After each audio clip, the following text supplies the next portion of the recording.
Welcome to the explainer. Look, if you're a middle manager, you already know the feeling. That constant daily squeeze coming from the executives above you and the team below you.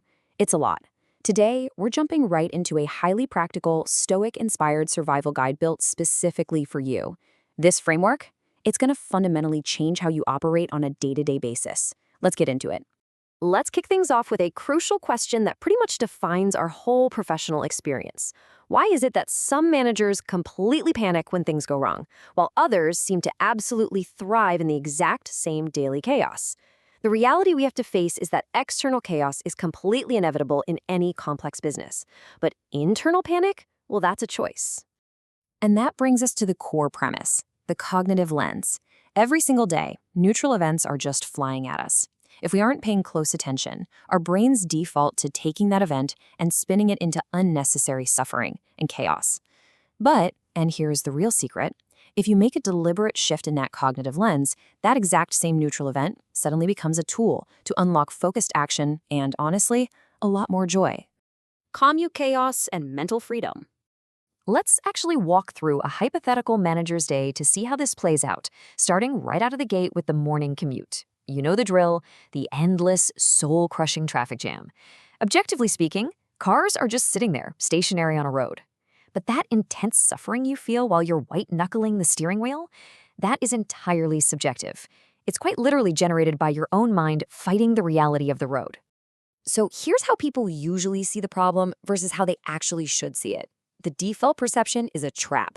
You're sitting there fighting an invisible war thinking, this gridlock is destroying my schedule. My whole day is ruined. It's exhausting, right? But check out the shifted perception. By just changing your perspective to, I completely control this space inside my car, you reclaim absolute mental freedom. You literally transform a frustrating delay into a dedicated buffer zone, throw on a great explainer, or just enjoy the deep silence. You can't control the traffic outside, but you have 100% control over the cabin inside. Managing sudden tech breakdowns. Okay, so you finally make it from the commute into the office, you sit down at your desk, and bam, immediate crisis. We have all been here. An essential piece of software or machinery crashes at the exact moment you have literally zero time to deal with it.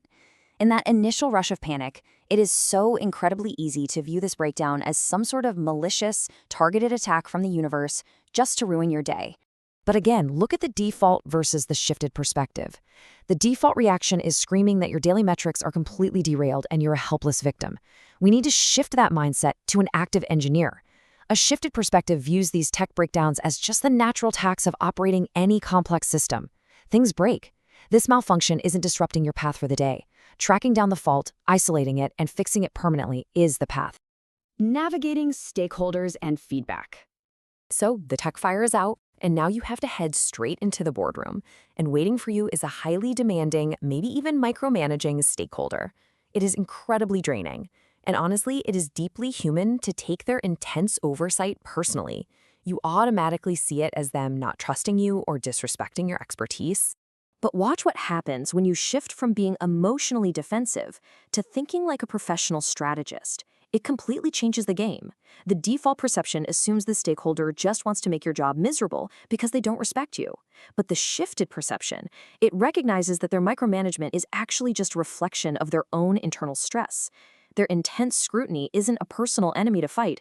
It's actually a literal blueprint showing you exactly where they lack clarity and feel anxious. We can actually break this down into 3 super practical steps for converting that annoying micromanagement into a clear strategic roadmap.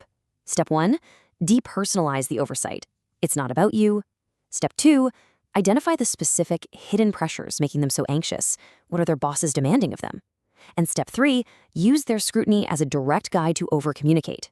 When you do this, you immediately settle their anxiety and perfectly align your workflow with what they actually need. All right, moving to later in the day, you receive some incredibly direct, blunt corrective feedback on a major project. For any leader, this is a massive high-stress moment. Your defensiveness instantly kicks in because, let's be real, blunt criticism usually feels like a direct personal attack on your character and your authority. But this specific perspective shift right here, it will literally save your career. The default reaction is to throw up your shield and think, they're just minimizing my contribution and picking on tiny flaws. Stop right there. The shift says, they just handed me a free, unpolished list of real errors. You have to separate your ego from the work product. Try using a calm script like this to respond. Thank you for the blunt clarity on these weaknesses. I'm going to use this as a blueprint to bulletproof the output immediately. You've just taken an aggressive attack and effortlessly turned it into a free quality control check. And that perfectly illustrates the core philosophy of a truly resilient professional. Ego demands praise, progress demands clarity. Welcome the blunt reality that makes your output bulletproof. I absolutely love that.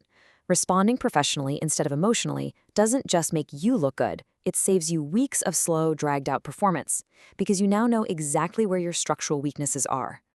The calm leadership advantage. So let's abstract these specific daily frictions and look at the macro benefits for your team when you lead with calm. This diagnostic matrix lays out those universal shifts. For external friction like traffic or logistics, the trap is fighting reality. The shift is accepting the lock and finding a parallel path. Interpersonal friction like stakeholders, the trap is your ego. The shift is neutralizing their anxiety through over-communication. Internal friction, the trap is seeing discomfort as failure, while the shift recognizes constraints as the laboratory of mastery. Consistently making these shifts means you aren't just putting out fires, you're fundamentally optimizing how your whole team perceives reality. That is how you build a highly resilient, high-performing culture. Perception is your filter. As our hypothetical manager's day finally wraps up, we land on the foundational master takeaway behind this entire framework. The impediment to action advances action. Your day-to-day happiness as a leader isn't governed by the software you use or the spreadsheets you manage. It's all about the cognitive lens. Change your view of the situation, and the situation itself changes. Remember, joy and clarity are active choices you make in your mind, not conditions handed to you by the world. So I'll leave you with this to chew on. Tomorrow, when the chaos inevitably strikes, and it will, are you going to let it break you? Or will you choose to let what stands in your way actually become the way?